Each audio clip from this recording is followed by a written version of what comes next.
Welcome to Spotlight. I'm your host, Amitha. Join us weekly as we talk to interesting guests who will bring us their success stories.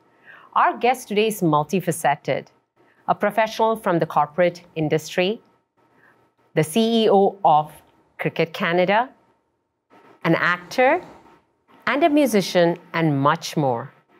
We'll be talking to him about his role in the latest internationally acclaimed movie, Sky is Pink, where he has scored the music for the title song. It's with pleasure I welcome to our show Mr. Atul Ahuja. It's Hi, a Amitha. pleasure. Hi. Thank you. So Thank you for having me. you are multi-talented, and this is quite inspiring, and you've been following your passions right from the get-go. We want to find out more about the musical career especially, but before that, let's get to know you a little bit more. Like Sure. where you grew up, like what was the educational background like? Well, I'm born in India. I was raised in India. I went to school in Pune. I'm from Bishop School, Pune. I finished my education in Delhi. I went to the Shri Ram College of Commerce in Delhi. I joined hotel school after that. I went to the Oberoi School of Hotel Management, which is run by one of the larger hotel chains in India. And then I moved to banking. And I worked at CIBC Bank when I came to Toronto. Moved to banking IT. And for the major part of my career, I've been in information technology. Nice. And so within IT, I worked for large international IT companies that focused on solutions for banking. So a lot of my customers then became, including the bank I used to work for, CIBC became a customer. So that's been the bulk of my career, has been information technology. But that's how I started my career. And that's how I evolved into process and technology solutions. Amazing. And how come the journey from India to Toronto? Did something, pull you this way, or it was just how life took you? I think we all have finite lives, and in our finite lives, we want to do as much as we can do. So India was limiting when I was in India as a younger person. It still is a poor country. It is still, but I think poverty aside, I think so there are two facets to a decision. What do you want to move away from? And then what do you want to do next? So you looked at a country like Canada that has, and relative to India, world-class administration, world-class governance. And I looked to move to a country like Canada that was egalitarian, or is egalitarian, a functioning democracy, an English-speaking country that made it easy for someone like me coming from India, where I had access to the English language to study in English. So it looked like the next best thing to do for me. Once I was educated, which I thought was a great education system. India has great world-class education. But what it lacked in governance, what it lacked, I think, in egalitarianism, Canada had. And I thought Canada was the next step in my personal evolution. I second that. It's a wonderful land of opportunity. And you are a living example, You spent bulk of your career in IT, you said. Yeah. But then there's this side of you that has a love for cricket. So as we mentioned, former CEO of Cricket Canada. Tell us a bit more about that. So when we go to school, and I'm sure there's a lot of parents out there who drive their kids to swimming, and they drive their kids to ballet, and they drive their kids to music class. So I think I just took it a little seriously. I said, if I have to study, and if I have to, go to music class in school, and if I have to play on the school soccer team or cricket team or the athletics team, I kind of never wanted to give up. A lot of us give up on those interests because we say, oh, well, I have to earn a living. And yes, so I had to earn a living, but I had a lot of interest in music, in theater. And I always believed for me to be good at my yin, I had to be good at my yang. Well said. So my downtime needed to have as much that I needed to excel in as my day job. And so I never gave up on my interests in sport. So when I came to Canada, I kept playing cricket. Mm-hmm. In fact, I think I played more cricket in Canada in compared to a few years preceding, my arrival here. Canada gave me more time at times over a weekend to have access to grounds and parks and recreation where cricket was being played. So full credit to a society that actually allows you to lead a more balanced life than a country, or than India, than the country I came from. Mm-hmm. And so I was able to keep that interest going. And then as time went by, being part of the system, when the International Cricket Council, I think, mandated that the governing body of the sport in this country brought on a CEO. I was the first CEO of Cricket Canada, and I joined Cricket Canada in 2007. Well, hats off to you. I love how your whole life is about following whatever you're passionate about and not putting aside just because society has certain rules, certain expectations. You have to meet materialistic things. So this is amazing, Atul. IT to cricket and now music. We want to find out more. But before that, it's time for a short break.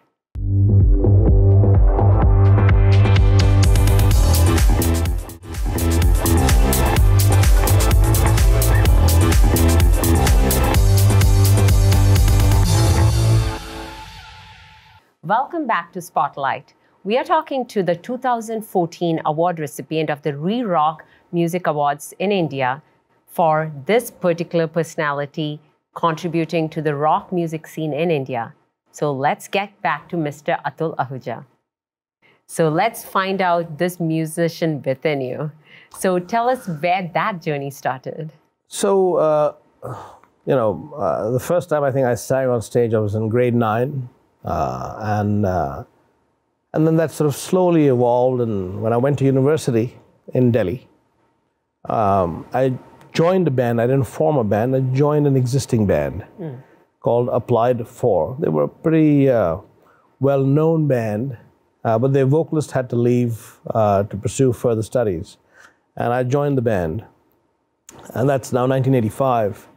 And so in parallel with my day commitment to studies, which, as you know, university sometimes studies can mean a lot of fun because it's the first time you're kind of outside a home or a school. It's you're sort of quote unquote grown up. Yeah. So, but yeah, we had a band and we were pretty well recognized, but appreciated, written up in the media a fair bit, and so a lot of the musicians over the years that today are in the Indian music scene or circuit happened to be in the scene even back then. And so over the years that I was in India, I was an active participant in the music scene. Also did commercials and jingles for radio and TV. So I was pretty well accepted and appreciated as a musician. And then about 2010, I was making trips back to India to do shows. I'd go back to see family, and then these old friends would get in touch and say, hey man, you're back in town, so would love for you to go. Are you still singing? I said, well, I don't know, let me see. It's been, I've been so busy with cricket and, a day job. Let me see if I can still sing. So, I went and belted out a few songs at one of the shows, and I said, hey man, it's so great to have you back, and so come on back and do some shows with us. And so the good old guys pulled me back in, and those shows led to, many more shows. Nice. And I would keep going back, and I would keep performing when I'd go back to India. And each time I'd go and, you know, hang out with these guys. And so in those 3 or 4 years, following my return in 2010, they felt maybe for whatever reason, you know, it was also kind of participating in a lot of these musicians coming back on stage together. So they all had their parallel music careers, and they all would come back and perform together because they all were spawned or sort of raised in, you know, in a similar music community, and now we're doing different things. Some guys were rock musicians, some guys are Bollywood musicians, some guys were just doing Hindi and mainstream Hindi rock, and so we'd perform together. And so they felt that, for whatever reason, I appreciate it, that they gave me this award, and so that's how that came to be. Amazing. I love the fact that you already had a fan base from early on. And I mean, there was the pull within you that you needed to pursue music. But like you said, you were also kind of going with the flow, needed to make a living. And, you know, the IT world, you were going after your passion for cricket. But it's great to see you had a fan base that kind of reignited that passion within you. And then there was no turning back. Yeah. In fact, the funny thing is that a lot of people who are from the arts, they branch out into theater, into television, into acting. And I met someone who said, "Hey, would you like to do a cameo role in a TV series?" Yes, you're an actor yourself now. So I said, "Hey, sure. What would you like me to play?" So we'd like you to play a non-resident Indian businessman. I said, "Really? Okay." The stereotype. Sure, I'll play the non-resident Indian businessman. So one of my trips back, I had this short shoot for a one episode, and then I did the same thing. The funny thing, it's exactly the same role, or similar role, in another TV series, where for one of the episodes I played a film producer, and so that was going back 2013 or 2012 or 2013, I forget. And then, and yeah, so on my trips, I'd you know. I'd have these people who I would hang out with as a younger person, and one of them happened to be the subject of this movie called The Sky is Pink. Yes, there we go. Right. And this movie is made about the life of this young executive whose daughter is born with, you know, a certain immunodeficiency condition, and he used to play guitar with me on my band, you know, back, you know, in the 80s, if you will. And so he came to one of my shows, and this lady who directed The Sky is Pink came to that show. And then about a couple of years ago, she said, would you come and do a cameo in this movie? And eventually she asked me to write a song, and which I did. And that's the song that, in a Hindi movie, it's an English song. Yes. Because the scene is such that, you know, it's, in the cameo, it has me performing with my band, which is a fictitious band, but they have me up there and singing this song. And the song is called Skies Are Pink. Amazing. Yeah, I've listened to it myself, and I would encourage our viewers to go and listen to it as well, either the track on its own or as part of the movie, because then you get to see the amazing Atul Ahuja in action as an actor as well. So this is great. Everything was kind of coming together in the end. You know, the opportunities opened up once you decided you want to take up music again and go full-fledged with that. So we want to talk to you more about just you as a musician, your vision, and about Sky is Pink. But before that, it's time for a short break.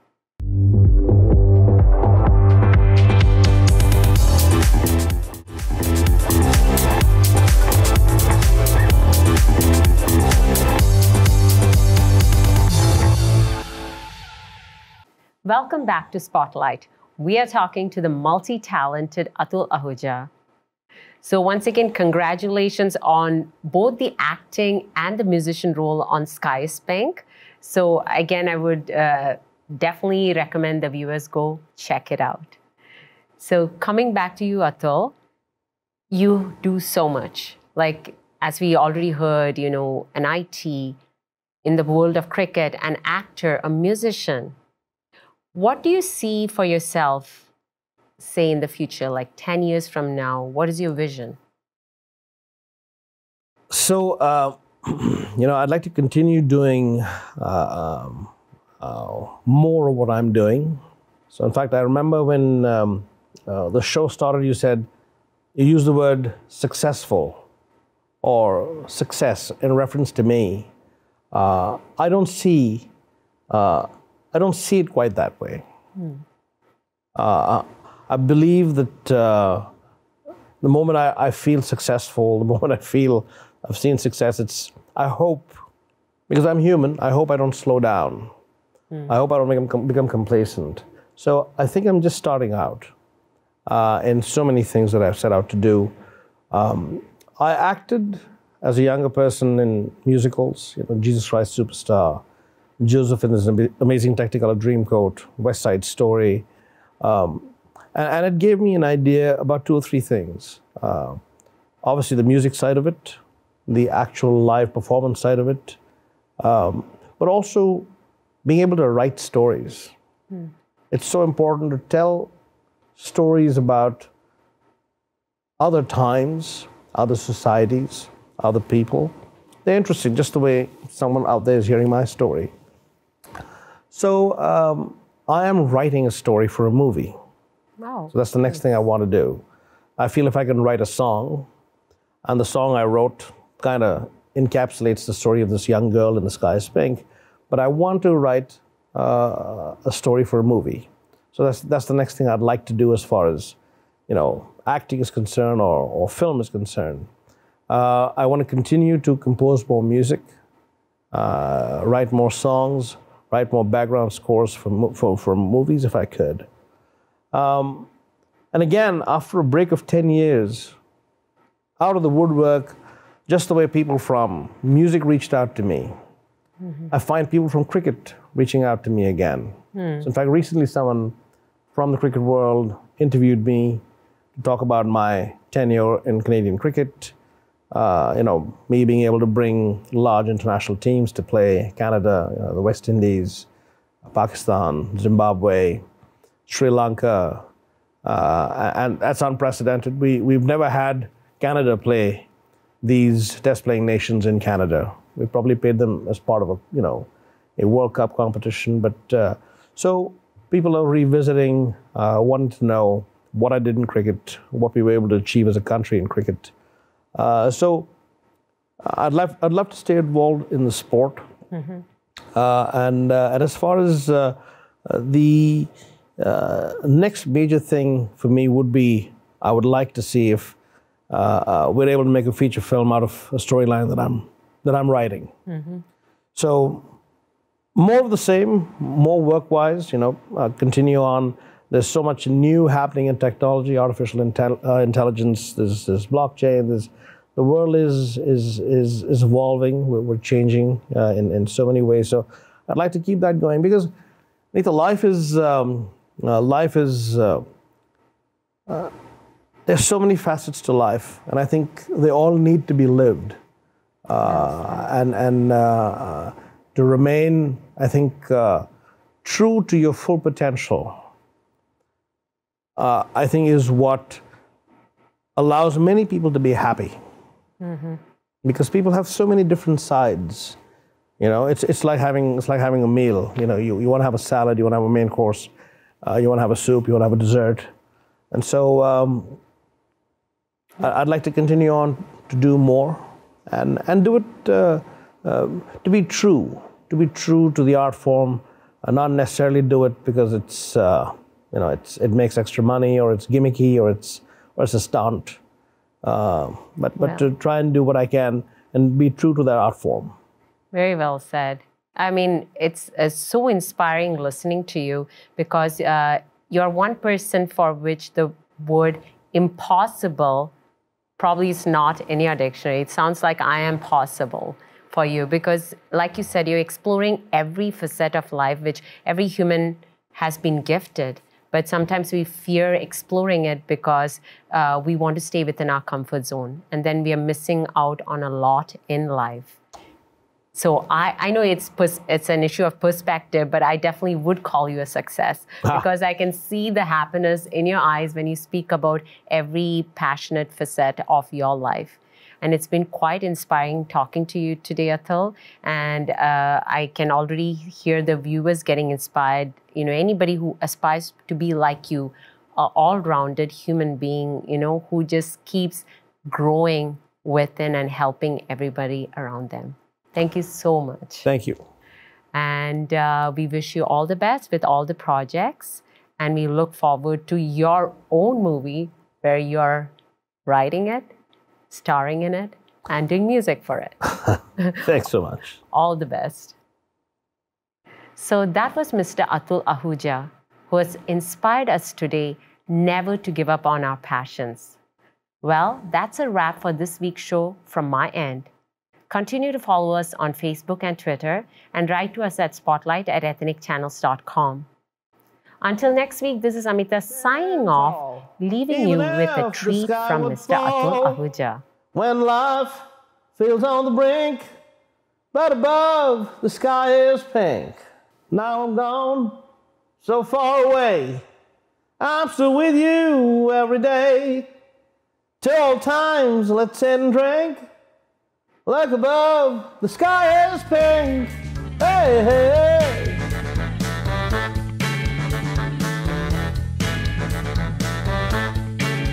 Now I'm gone, so far away. I'm still with you every day. Till old times, let's sit and drink. Look above.